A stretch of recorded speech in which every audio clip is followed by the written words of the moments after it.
De-individuation is when there's a loss of self-awareness and self-consciousness and self-restraint when you're in a group situation that is fostering or building a sense of like high arousal as well as high anonymity.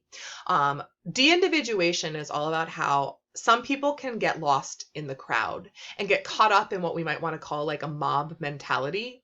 And they can behave in ways in that group setting that they would never behave by themselves.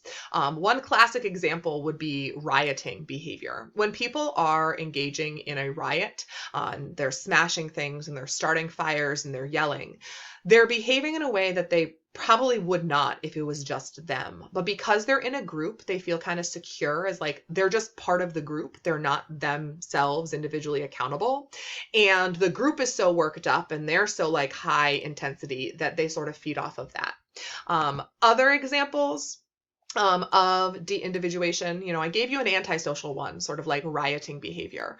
There's other antisocial examples of this. The KKK, that organization really emphasizes this, the fact that, for example, members of the KKK, when they meet, wear like hoods that cover themselves.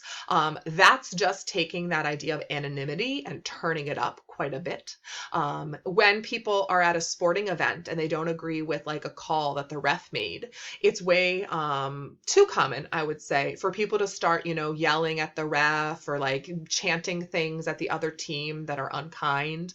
Those are the types of things people wouldn't probably do if it was just them in the stands by themselves. But sometimes they get caught up in the moment and caught up in the idea, well, everyone's doing it and it's a group and they feel just part of the group.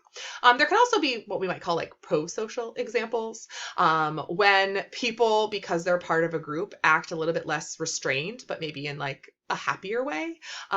You're at like a Fian dance and there's a bunch of people like out on the dance floor, and you find that you can be like a little bit more yourself and kind of just like bop around a little bit more freely because you're in a group and like no one's paying attention to like just you.